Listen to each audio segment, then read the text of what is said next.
Hey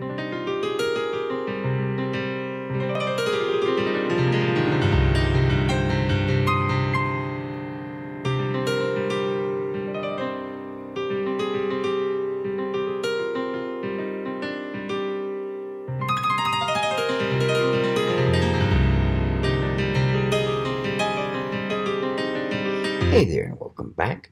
As always, I'm Carl with Darkest with Attitude, absent-minded professor of knives and all things sharp. Today we're going to be taking a look at another newer knife from Civivi. This one is McKenna. One of their smaller knives. And like some of their stuff from Elijah Isham, who also designed this one, it's not really assisted open. I mean, it's no spring there. It's just got the extended tang out the front. You can open it one-handed very smoothly. If you use two hands, it just flips out there. It just snaps out really quick. Those of you who don't know too much about Elijah Isham, I gotta admit I didn't know too much about him either until recently. He's a younger Chinese gentleman who has actually turned out a large number of knives. Apparently he's been collaborating with Wee Knives for a while now. He's got some interesting views. If you read up on him, you'll find that he's first guy started getting interest in knives when going to knife shows with his father at the age of 6, and it just blossomed from there. Started designing in 2010. He's got now over 200 different pocket knives designed, and he's also designed some bushcraft style knives. I haven't had a chance to get my hands on any of them yet. He says he likes to look at sacred geometry, which tells me that he's probably Buddhist, but does tend to give his knives an interesting shape and design. He pays very close attention to ratios and lengths. Say, this one is one of the smallest that I've seen by him, and I'm really glad Civivi came up with it. The blade on this is just a hair under 3 inches, 2.92 inches to be exact. The handle length is only about 3.8 inches. And for my hand, it may be a little small, but you know what? The way he's contoured it, it's just really, really comfortable. It's just amazing. A knife this relatively small can be this comfortable in my hand. But it really does work. Tends to go for sort of a humpback design on his handles, which is kind of neat. It kind of fits into your palm swell quite nicely. I mean, just really makes it comfortable. Excuse me. The blade is D2, like most Civivis. They do have some made with VG10, but most of them are D2. They do tend to use the higher quality steels. Stainless steel liners. It's a liner lock, and as you can see, it locks up quite nicely. It just very smooth, very comfortable. G10 scales and backplate. So it's fairly tough. This one is tan, but it's also available in a green and a black. Unfortunately, I can't get black right now. My stibbers sold out, but you know, that happens. As with all Civivis, they've got their logo right there in the pivot point. And pocket clip, which is a nice design and is titanium, can be flipped so that you can set it for left-hand carry. Have to go with tip up. You can't flip it for tip down, unfortunately, but you know, that's not a big deal. All in all, very comfortable, very well made. It's got great fit and finish. Very comfortable in my hand, so kind of a Warnicky style blade. It's not a straight edge blade like most Warnickys and sheep foot blades would be. But let's see how it does through our standard battery of test, shall we? Start off as always with the standard piece of scratch paper. And oh man, as thin and as light as this is, it's just really making short work of the paper. Forgot to mention it, but this is also probably the lightest knife that Civivi puts out. I mean, it weighs in at only 1.76 ounces. I mean, 50 grams. You could forget you have that in your pocket without even realizing it. Let's see how it does on cardboard.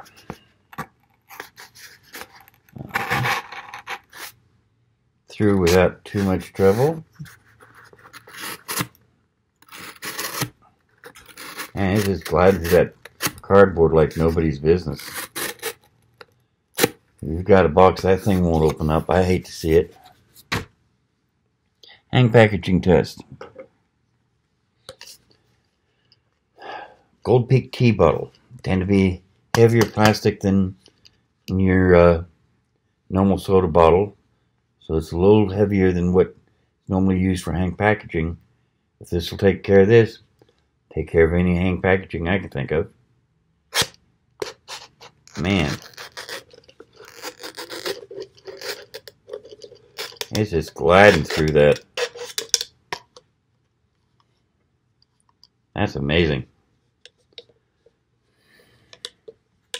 That was just amazing. Let's see here. Paracord.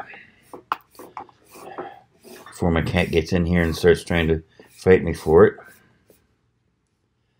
There's the end. So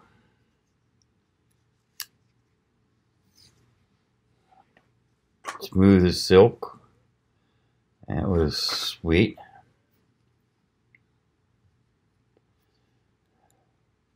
Still sort of, man, cut it faster than I could talk about it. So let's go for the small loop. This is more a test of the tip than anything. I can get a fair amount of tip through there because of how thin and light that blade is. Wow. Hanging on by one little thread there. Have to call it two, but it should be called a one. That was amazing. Okay, let's see here. Leather.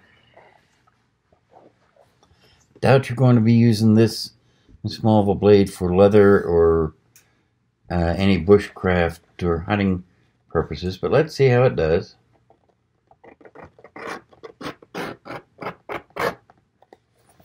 Wow.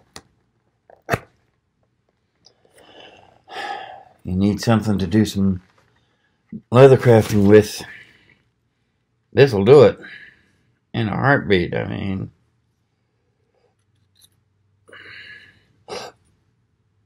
beveling up even on this small piece that I can barely hold on to because it's so thin and floppy. It's beveling up the back sweet as you could get. Okay, it may not be a hunting knife, but I'd use it as a craft knife, and without second thoughts. That's just amazing. So, okay, let's go on to wood.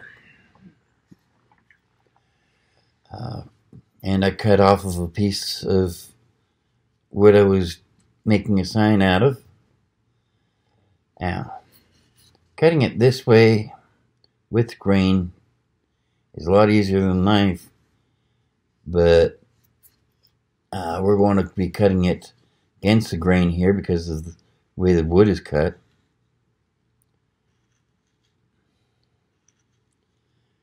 And even so, man,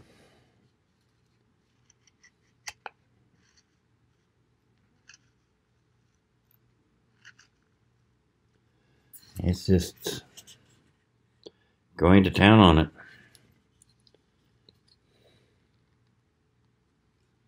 Not that much pressure. Tip goes right in. And no deformation of the tip. No shiny spots, no nothing. It's, I go to this head where I'm cutting with a grain.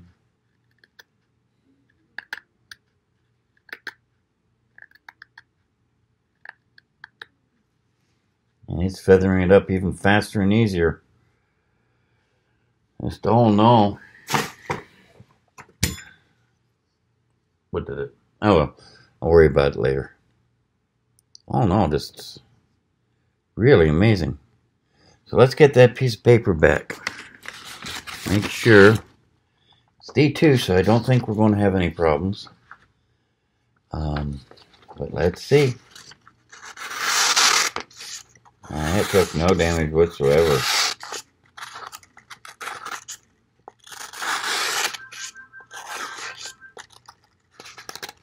And that's just amazing. Absolutely amazing. And like all Civivis, comes with a nice little carrying case with a polishing cloth inside. So you've got some place to keep it, and after you've used it, you can just wipe the blade down. It looks like it hasn't even been used, doesn't it? For a small knife, I am really, really impressed. I'd say Civivi and Elijah Isham has really done it again. So, we'll take a side note here. Been watching a couple discussions lately about D2, which, as I say, is what this knife is made out of. And I'm getting kind of amused. One guy that I normally respect quite highly on his knowledge of knives was carrying on about how D2 just wasn't that good of a knife steel, and that's just scientific fact, not opinion, that the numbers prove that it doesn't have toughness. And right then is where he kind of lost me. How do you measure toughness? There's no measurement I know of. I mean, I can measure carbon content. I can measure hardness. I can time how long it takes for me to get it down to the point where I have to resharpen it. I can measure how much pressure it takes to deform it, which is related to hardness. I can get a stainless rating based on how long it takes for it to rust. How do you measure toughness? I don't know. I just don't know. Love for someone to explain it to me so I can explain it to you, but so far no one's been able to come up with any measure that makes any sense to me that I can actually call a scientific measurement. So, yeah, if you don't like D2 steel for your knives, fine, that's your right. But for me, these Civivis are fantastic knives. Great hardness ratings, they hold an edge beautifully. They perform fantastic. And this one's only got a manufacturer's suggested price of $80. How do you beat that? There is a minimum advertised price policy on them. I forget what it is for this one. I want to say it's $62, but I'd have to double check. So, yeah, you're getting a fantastic knife that, in my experience, will stand up to anything you could throw at it for less than $100. Sounds like a win-win situation to me. But I'm getting a little long-winded on this here. Class should have ended already, so I'll wish you luck. Take care. May the wind always be at the back, the sun never in your eyes. And I'll see you here again next week when class is open again. In the meantime, remember, if you're going to do something, no matter how small or how major, even if it's just debating how to measure toughness on a scientific measure scale, do it with attitude. See you now. Bye.